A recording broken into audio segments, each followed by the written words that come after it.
आता आपल्या आवडत्या मालिकेचे संपूर्ण भाग मालिका प्रसारित झाल्यानंतर लगेचच पाहू शकता फक्त सन नेक्स्ट वर. भारतातील प्रेक्षकांसाठी मोफत सेवा.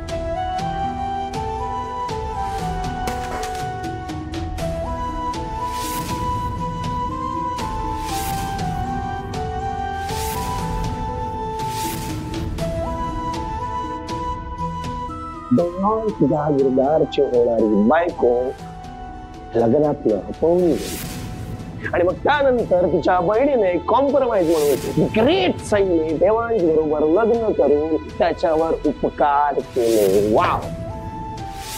तुम्ही जर मला आधीच सांगितलं असतं की ती पत्रिका अंजलीची नाही तुमची आहे तर आपण हे सगळं सॉल्व्ह केलं असतं. हा जो काही ड्रामा क्रिएट झाला झालाच नसता. इतकं सगळं करून इतकं खोटं बोलून इतकं मला फसवून काय घडलंय शेवटी अंजली पळूनच गेली ना. तुम्ही जर मला काही गोष्टी वेळेत सांगितल्या असता ना तर लग्नच नाही आणखी बरंच काही थांबवता आलं असतं मला.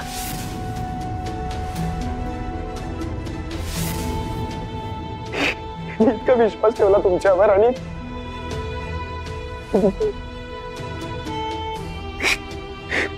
आता तर लोक असणार माझ्यावर.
हा हॅलो सई.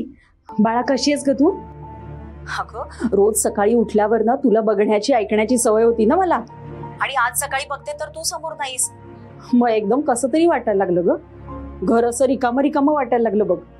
तू इथं असताना दिवस कधी उजाडायचा कसा मावळायचा कळायचं देखील नाही. आणि आणि काय अगं पण किती गप्पा मारायचो एकत्र कामं करायचो. पण आज आता तू नाहीयेस ना कसं तरी वाटतंय. माझं कसं काय होणार आहेस ना सई काय माहिती. सई सई माझा आवाज ऐकू येतो ना बाळा? सई हॅलो सई. हो हो आई येतोय ना आवाज. काय म्हणतेस? भाई मीच बोलत राहिले बघ. बर सई कशीस आणि तुझा आवाज का असा वाटतोय ग? काही झालंय का? तुला कुणी काही बोललंय का सई तिथं? नाही नाही असं का वाटतंय तुला?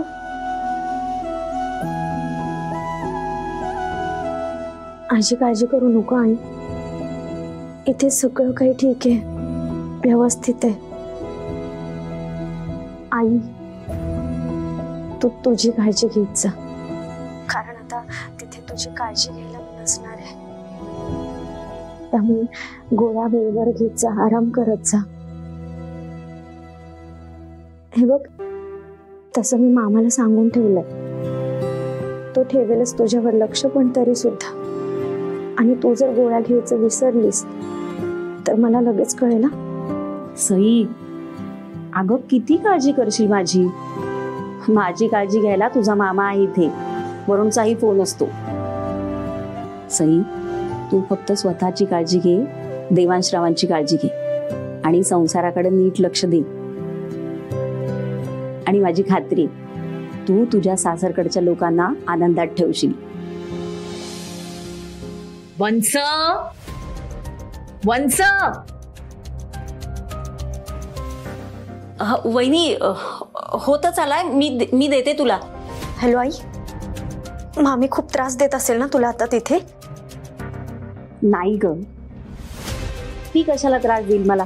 अगं तिला दुसरं काय येतं त्याशिवाय? त्या लग्नात एवढं सगळं घडलंय म्हटल्यावर तर फार भडकली असणार आहे ती. त्या सगळ्या गोष्टींचा राग आता ती तुझ्यावरच काढत असणार आहे ना. आई, मला मग तुझी काळजी वाटते. मी आता तुला तिथे जास्त दिवस नाही राहू देणार. आणि आता तुझ्या मामीच्या ना अशा वागण्याची सवय झाली मला. हे बघ, काळजी करू नको. कितीही झालं ना, तिची मुलगी तिच्या सोबत नाही आता. आणि अंजलीनं हे काय केलंय ना, त्याच्यामुळे तिची चिडचिड होणं स्वाभाविक आहे ग. अगं पण या सगळ्यामध्ये तुझा काय दोष आहे? आणि मामीला याची सवयच आहे. त्या दोघींच्या बाबतीत काही चुकीचं घडलं ना तर त्याचं खापर त्या नेहमी आपल्यावर फोडत असतात. पण आता नाही आई, खूप सहन केलंस तू. मला हे सगळं आता नाही सहन होते. मी तुला आता तिथे जास्त दिवस नाही ठेवू देणार.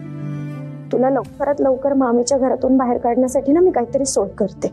तू काळजी करू नकोस. हा, हे बघ, तसं काही करू नको, मी व्यवस्थित आहे. तू फक्त तुझ्या संसाराकडे लक्ष दे. बरं, देवांश कसे?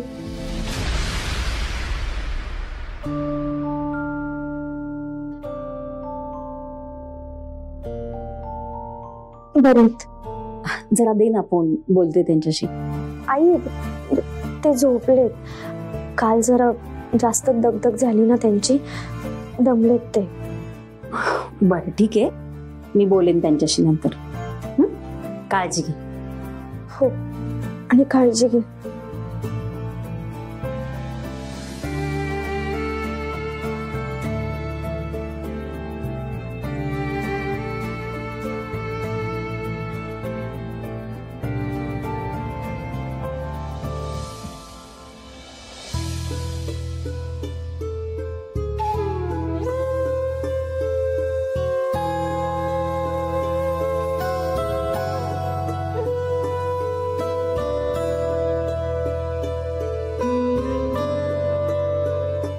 देवा, माझ्या लेकीचा संसार सुखाचा होऊ दे.